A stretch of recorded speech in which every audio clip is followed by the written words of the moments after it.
মোবাইলের screen lock কিভাবে পরিবর্তন করবেন তা আজকের এই ভিডিওতে আমি আপনাদেরকে দেখিয়ে দেব। ভিডিওতে একটি লাইক করে চ্যানেলে নতুন দর্শক হয়ে থাকলে চ্যানেলটি সাবস্ক্রাইব করে সাথেই থাকুন। ওকে ভিউয়ার্স, অলরাইট, এখানে দেখতে পাচ্ছেন আমার মোবাইল ফোনে স্ক্রিন লক সেট করা রয়েছে এবং এই স্ক্রিন লকটি পরিবর্তন করে আমি আপনাদেরকে দেখিয়ে দেব। তো মূলত স্ক্রিন লক পরিবর্তন করার জন্য প্রথমেই চলে যাবেন আপনারা আপনাদের মোবাইল ফোনের সেটিংসে। আপনাদের মোবাইল ফোন থেকে সেটিংস অ্যাপ্লিকেশনটি ওপেন করবেন, দেন এখান থেকে নিচে চলে আসবেন এবং এখানে দেখতে পাচ্ছেন সিকিউরিটি নামে একটি অপশন রয়েছে। আপনাদের মোবাইল ফোনেও সিকিউরিটি নামে আপনারা একটি সেটিংস বা অপশন পেয়ে যাবেন, জাস্ট এই অপশনে ক্লিক করে দিবেন। দেন এখানে দেখতে পাচ্ছেন স্ক্রিন লক নামে একটি অপশন রয়েছে, স্ক্রিন লক এই অপশনে ক্লিক করে দিবেন এবং আপনাদের মোবাইল ফোনে অলরেডি যেই স্ক্রিন লকটি সেট আপ করা রয়েছে সেই স্ক্রিন লকটি সাবমিট করে দিবেন।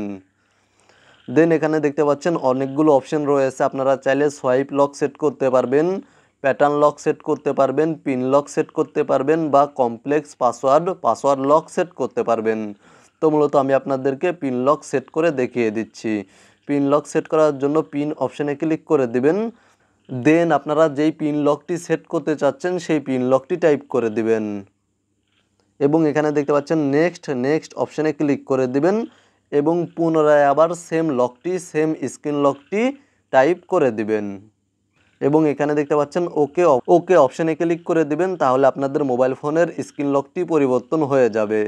জাস্ট এখানে আপনারা দেখতে পাচ্ছেন আমার মোবাইল ফোনের স্ক্রিন লকটি পরিবর্তন হয়ে গিয়েছে এবং এখানে যদি আমি রং পাসওয়ার্ড দেই তাহলে এখানে দেখতে পাচ্ছেন আমার মোবাইল ফোনের স্ক্রিনটি ওপেন হচ্ছে না এবং আমি যে লকটি সেট আপ করেছি সেই পিনটি টাইপ করে দিচ্ছি, তাহলে দেখতে পাচ্ছেন আমার মোবাইল ফোনের স্ক্রিনটি ওপেন হয়ে গিয়েছে। সেমভাবে আপনারা সেটিংসে গিয়ে পুনরায় আবার লকটি চেঞ্জ করতে পারবেন। জাস্ট আমি আপনাদেরকে দেখিয়ে দিচ্ছি।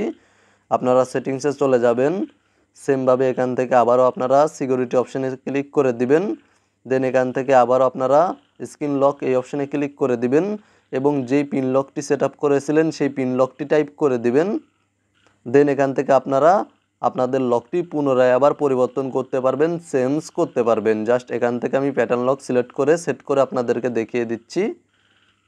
এখানে দেখতে পাচ্ছেন নিউ স্ক্রিন লকটি দেওয়ার পরে নেক্সট অপশানে ক্লিক করে দিচ্ছি, সেম স্ক্রিন লকটি আবারও দিয়ে দিচ্ছি, আবারও ওকে অপশানে ক্লিক করে দিচ্ছি। এখানে দেখতে পাচ্ছেন আমার মোবাইল ফোনে স্ক্রিন লকটি পুনরায় আবার চেঞ্জ হয়ে গিয়েছে এবং নতুন স্ক্রিন লক সেট হয়ে গিয়েছে। মূলত আপনারা ভিডিওতে দেখানো এই নিয়মে খুব সহজেই আপনাদের মোবাইল ফোনের স্ক্রিন লক পরিবর্তন করতে পারবেন বা চেঞ্জ করতে পারবেন। ভিডিওটি দেখে উপকৃত হয়ে থাকলে ভিডিওতে একটি লাইক করে চ্যানেলটি সাবস্ক্রাইব করে সাথেই থাকবেন।